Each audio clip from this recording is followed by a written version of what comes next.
you're in the energy business. Some of you are, actually, right? Is somebody here in alternative energy? Probably a bunch of people. Okay, I want to talk about energy in a different way, though, is that if you want to be in the leadership business, and now by leadership, I mean those 3 spheres that are on the inside of this card. So I mean leading at home, and I mean leading with your team, and I mean leading on a big issue. I mean leading your clients. I mean leading your customers.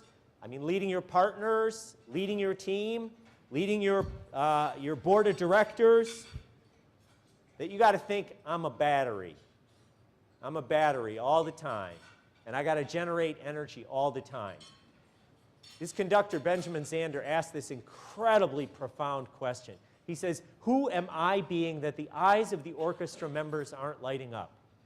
Why is my first violin not loving the music? He doesn't say, why do people seem dead? He says, who am I being? Right now, how many of us have said, oh, what's the matter? My board won't do anything, they won't pick up the slack. Somebody's dragging their feet. People look bored. They say, no, who am I being that the eyes of the members of the orchestra aren't lighting up? So some of the key factors, I'm not going to go through all this list, but I can tell you probably the most important factors right here. Increased merger and acquisitions led to consolidation. What happens with consolidation? Innovation goes out the window. And that's what's happened to Big Pharma. Big Pharma is in a really tight situation right now because they're too large, they're too consolidated, and innovation cannot come up through the infrastructure that they've built.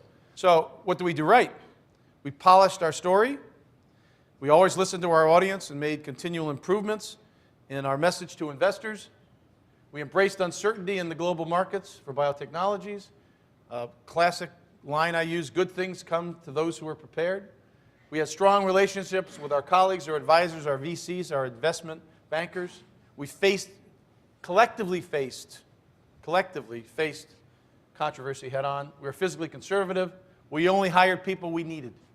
We also know, based upon Roger's story, and I'm sure that there's many stories here in your own community tied to some of the big car companies, is that a lot of the entrepreneurial companies have literally been spin-outs, whether they landed here or not. But they've been people who worked in big companies who were frustrated with, and there's literally research on this topic, who are frustrated with the inability to get their idea moved forward, wherever it is in the company. It could be even a new business model for purchasing, et cetera, new technology that's developed.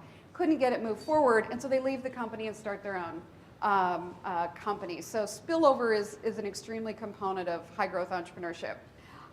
In fact, what we need to be doing, which is what we're doing here in Detroit with Fast Track to the Future, is providing entrepreneurial education to the kinds of big company people that we're talking about that are interested in spinning out, that fall in that category of 35 to 44 years old and haven't been an entrepreneur before. And what we know about most entrepreneurs is that unfortunately, if they fall in that category, many of them have not been exposed to entrepreneurial training, which is why they make mistakes like taking too much money from VCs and getting diluted out. That's a whole nother topic. This individual was in an incubator office, which was in Palo Alto Square, which is a posh location in Silicon Valley, while we were in Palo Alto in a stinky office and behind a laundromat, because that's all we could afford. They had great furniture. We had used furniture. And then there was another colleague of ours who worked with us in Nortel. He came and visited a couple of months down the road, and I could see looks of sympathy in his eyes. And he asked, he said, so how long are you going to continue to do this? And neither he nor I recognized the importance of that question. What made us take that leap when we had nothing to go to and there were uncertainties looming all around us? The answer was simple.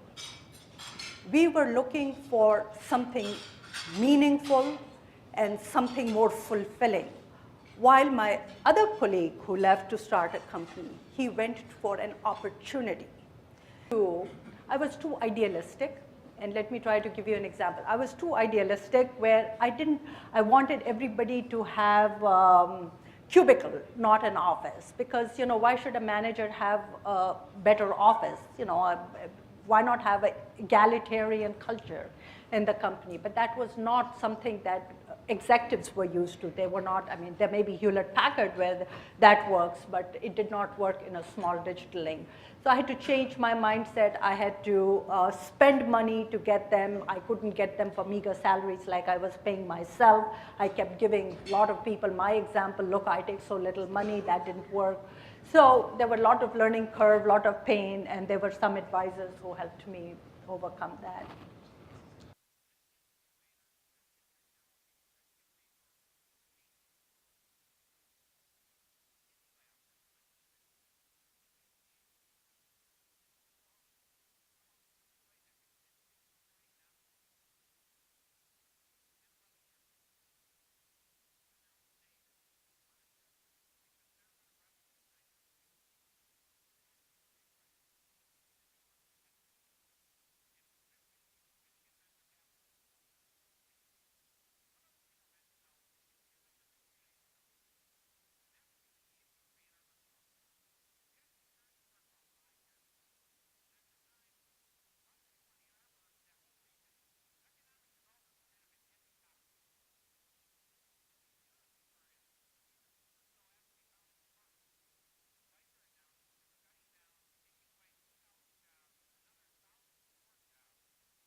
We usually sell solar panels in terms of kilowatt or megawatt.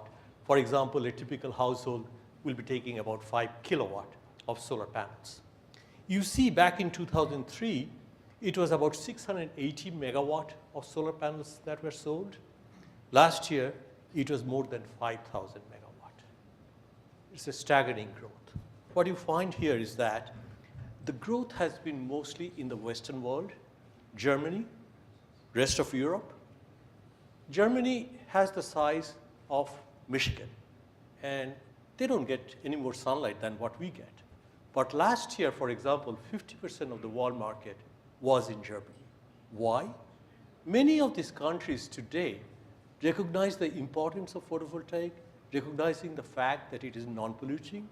They give a lot of incentive for the use of photovoltaic.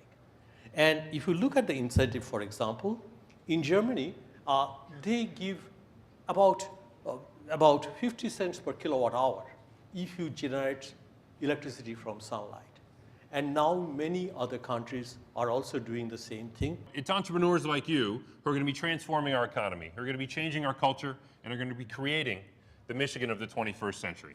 So I'm incredibly excited to be here and glad and honored that you asked me to speak. It's something that makes sense to us right now intuitively. Well, if only companies would hire more people, well, people would have more money to go out and buy the products from the companies, and we would start to grow. But what's important about Schumpeter as relates to Walrasian equilibrium is that he recognized that this isn't how it works. It seems like a good idea, and Mr. Walras, who was a Polish economist in the late 19th century, seemed to be right on, except it wasn't how it worked. And why not? Well, Schumpeter said it's because there are these things called entrepreneurs. He used a very long German word, but really means entrepreneurs. And what is it about entrepreneurs that break up this equilibrium?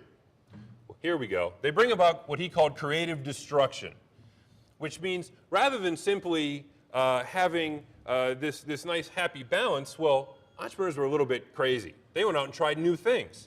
And these new things sometimes increased productivity. They hired new people. They came up with new technologies. And as a result, new businesses were formed, which broke about this equilibrium. But perhaps more importantly, entrepreneurs failed.